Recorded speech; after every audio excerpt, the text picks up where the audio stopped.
guys, pinangapon ako. Kusod ang maong ni Milo. Paborito man ako ni.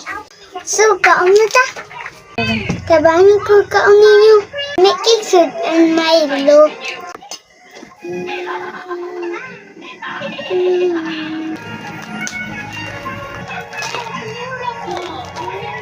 Ano akong paborito guys? Butang na nato sa tanon. Nga na siya pagbuhat guys. Pero ang ubang diya sana kaon sa ko. Comment lang kayo guys. Yung tinsay mo ganan ani. Mati akong may lojo. Pero guys, kami may lamin na sa ano. Na guys, munang lamin na sudan. Yum yum pud kay na.